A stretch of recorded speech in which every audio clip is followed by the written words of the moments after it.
everybody, it's Tiana. If you're new here, I am the owner and creator of Winding Wick Candles on Etsy, and I have my own website as well. And this is kind of just going to be a studio vlog type of video. So it's now Thursday today, so I am actually going to take you back and show you what I've been doing at the beginning of the week. I've done a good deal of candle making. I have some things I have to do today that I'm going to show you guys as well. I've made a lot of progress on my pinners booth. It's actually coming together. I'm liking it. I'm going to show you guys what I've come up with so far.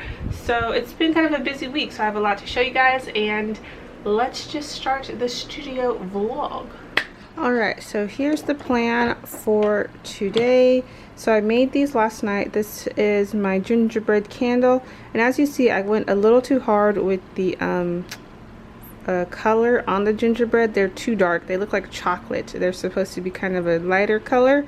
So I'm gonna redo these, and I went ahead and, even though I didn't like them, I stuck them in the candle because I can easily just remove them like that, and then I still have that indent where I can put the new one. So that's why I stuck them in.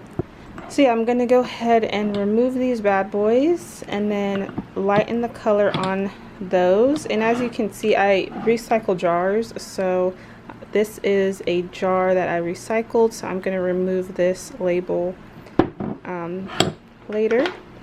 So also I poured some tea lights, and I'm going to show you how I package this for free samples. So this is how my canister, what is this, pouring pot looks after I do my whipped topping. So I always have a lot left over, and anything left over in my piping bag I will squirt back into here, and what I'm going to do is remelt it and then pour them into these little tea light containers. And I buy these from Candle Science. They're about $10 for 100, and then the wicks are separate, but those are a few bucks. So this is how I'm able to reuse my wax and then just have like a little free sample in every order. So I'm going to make samples for pinners also. So I'm going to take a whole bunch of samples and then put them into people's bags.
So I got a few items in the mail that are for my booth next month at the Pinners Conference.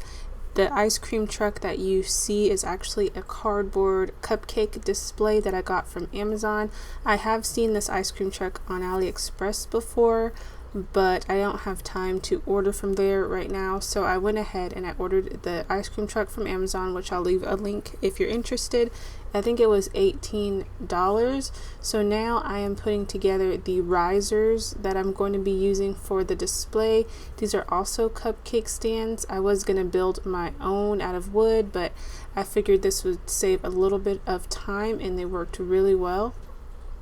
So now that I have everything put together, I'm just kind of doing a mock look for how I want to set up my booth display. I don't want everything to be too cluttered, so I'm only going to put like a few items out at a time and then just replenish it as people buy. I think it's going to be easier on the eyes and it's not going to be too cluttered. So this is kind of the final look I'm going for. I have some neon lights on order from AliExpress, so those should be coming in soon.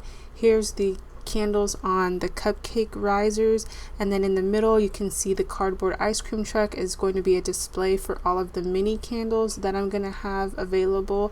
So it's really coming together, you guys, and I'm kind of shook because I really like how it's turning out. I was a little bit nervous, but I also ordered the banner at the bottom from Vistaprint, and it was probably less than $50, and I just customized that on PicMonkey, and yeah, it's turning out to be a really nice display so far. I do have some ideas for signage, so I need to pick up some little signs that I'm going to put onto the display, but so far so good. Alright, so while my wax for my frosting topping stuff is cooling, I wanted to just pop on really quick and answer a question that I've been getting a lot. People have been messaging me and emailing me and stuff, and that is, what kind of wax do I use? Well, I use 100% paraffin wax. It is a custom blend wax that I've created, mixing and matching different waxes together.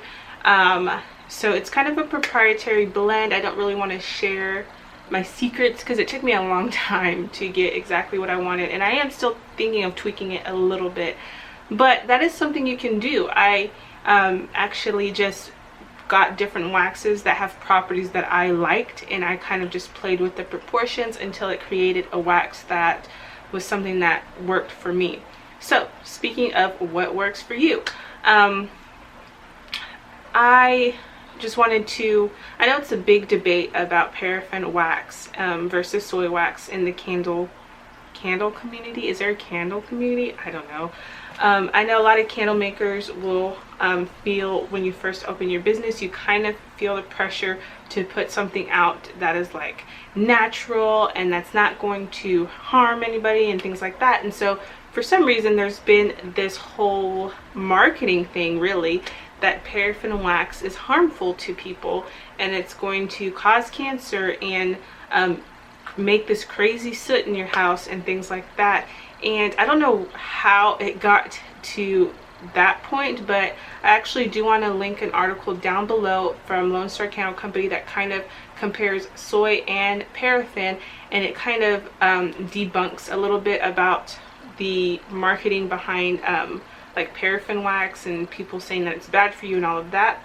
I fell into the soy wax bandwagon. When I first started making wax, I felt like I had to be all natural and use this soy wax so that I can advertise that it's all natural, which I might add, if you're using soy wax and you're going to advertise your candles as all natural, you have to be using some type of natural fragrance as well, like essential oils. You can't really advertise your candle as all natural if you're going to be putting in synthetic fragrances. So all natural would be like 100% soy with essential oils. That would be like an all natural candle. So I could not get 100% soy wax to work for me. I think I tried probably for a couple of months just using the soy wax. And I actually had a really good friend of mine. I was using the wax and she said the cold throw, she said the cold throw is really good, but when I light the candle, I cannot smell it. And that's when it really dawned on me as like, let me try to make this wax work for me, because I really wanted to use the soy wax, because I thought it was just the superior wax to use. I could not for the life of me get this candle to work for me after many different trials and all of that. I just could not get the scent throw that I was looking for. Another thing that I did not like that the soy wax did was the frosting on the wax when it hardens. I know it doesn't matter to some people, but I just didn't like that. Whenever the candle would cool, it would have like this white frosting throughout the candle. That was another thing I didn't like. So I ended up just ditching the 100% soy wax and going for the IGI 6006, which is a soy blend wax. And I used that for a long time. It works great. It has a great hot throw and all of that. So that's what I used for a very long time, until I felt the need that I needed to create my own wax for what I was doing. But I just wanted to let you guys know that don't be afraid to venture out of soy wax. I know a lot of candle makers feel like they have to use soy wax because they feel guilty or something if they use paraffin. I don't know what it is, but I have seen people grow their businesses on the advertisement of using 100% natural soy wax, and it's like you can't really change your wax up if you are really pushing that out there. And if you are not able to get the wax to work for you, and you just have to keep continuing to use that soy wax because that's what your business is based off of, is that advertisement of 100% soy wax. It's just once you start growing and people start buying your candles, it's going to be hard to, when you start getting those reviews. I've seen this with candle companies, that the candle is not putting out the fragrance that they would like, that the candle is not filling up the room, that you kind of have to hover over the candle to smell it. That is a big complaint with soy wax. There are additives that you can use to enhance that in both soy and paraffin, but I would just want you guys to be aware that paraffin is not going to kill you. It's not going to cause cancer. Paraffin and soy wax do both produce soot. I've seen one candle company, it was a small candle company, but they were advertising, they made this big infographic and put it on Instagram, and it was this candle and it was like full of soot on the glass, and it was pretty much saying paraffin wax will do this and this will be all over your home, this soot. But I've had soot actually ruin one of my rooms, and it was when I was making 100% soy candles, and it was my fault for not knowing how to properly wick the candle and properly burn the candle. But I actually came into my room after the candle was burning for how many hours, I don't know, but I swiped my finger across one of my chairs and it was like full of soot. It was really bad, and that was with 100% soy. So that's a misconception too. Both candles can produce soot equally as bad if you don't know how to burn it and make a candle properly. But like I said, I will link that down below, and you can even do further research on your own if you'd like. It gets really technical. I don't want to like get into it. I don't want to get any information wrong because I'm not completely sure of the soy manufacturing process versus the paraffin manufacturing process, but all I know is that paraffin is not going to kill you. A lot of big candle companies like Bath and Body Works and stuff, they use paraffin because it does have a better hot throw. So marketing wise, if your candle produces a good hot throw, most likely that customer is going to come back. If they burn the candle, especially us being small makers at like myself, when you're paying, you know, $20 for a candle and you're not getting that hot throw, someone's not going to want to come back. They're just going to go to Bath and Body Works. Just do what works for you. If you can make 100% soy work for you, then awesome. I cannot. I have not cracked the code to soy, so paraffin it is for me. I have liked my special blend that I've been making. It works great. But let's get back to candle making. Alright, you guys, so I've got my Ouija candles here. I've got the Ouija planchettes ready, and I do think I want to add a tombstone to each candle. So I have this little mold of tombstones. I don't remember where I got this. I think I must have got this from Michael's last Halloween. I've got some tombstones here that I just made, still a little bit warm.